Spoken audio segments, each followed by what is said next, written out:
Hello everyone! Welcome back to my channel.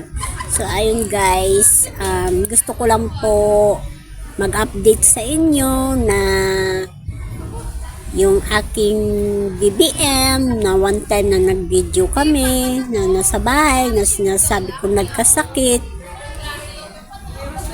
He passed away. Hindi na niya po kinaya yung kanyang sakit, yung nagtatai siya. Kahit ginamot ko na po, hindi na po talaga siya gumaling. Iniwan na niya po kami. And unang namatay guys yung aking alaga na si Eritil, aso. Kahit hindi po siya, kahit wala po siyang lahi, inalagaan ko po siya, minahal ko po siya. Tapos pangalawa po si BBM.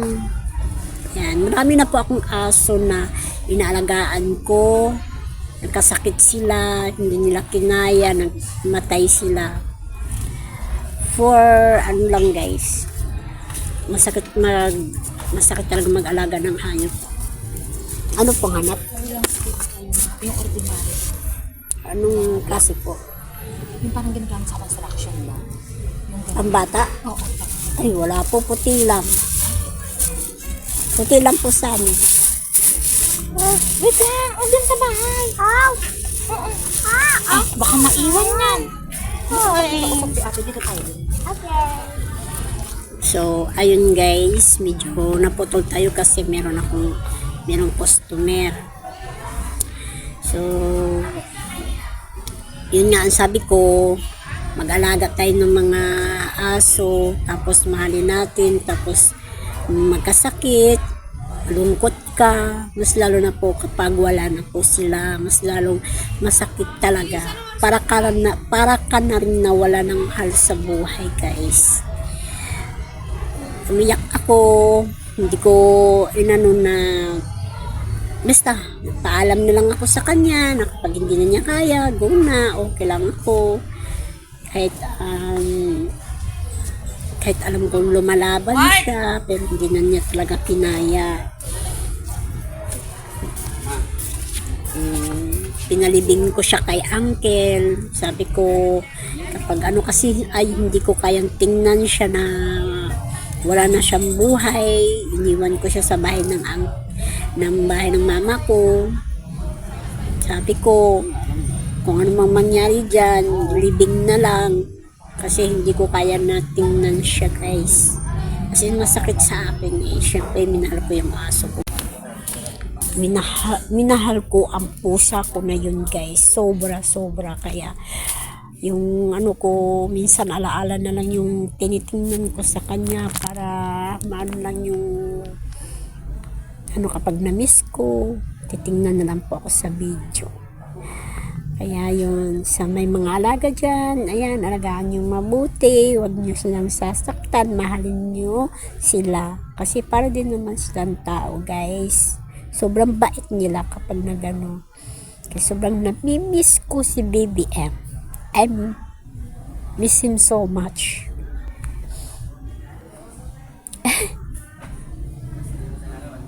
Nagpaalaga lang siya, nagpakarga.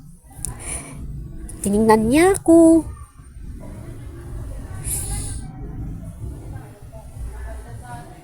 Miss ko na si BBM.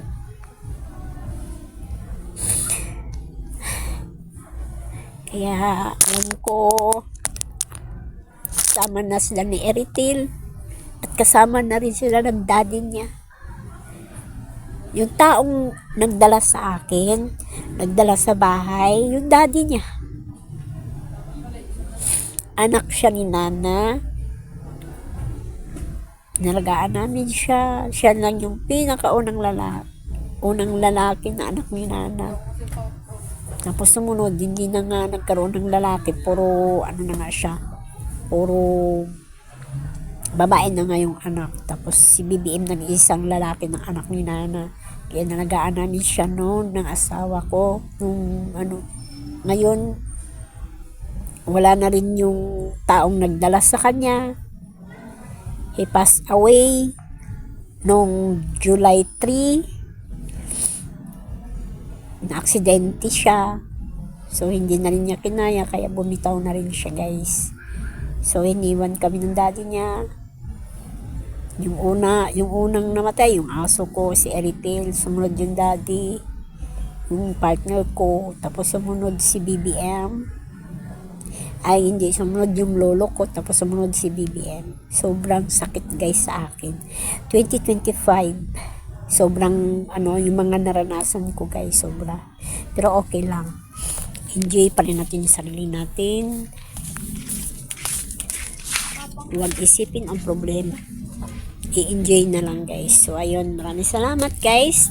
Don't forget to follow my channel. So, bye-bye muna, guys. Till my next video. Thank you for watching, everyone. Bye. Love you all.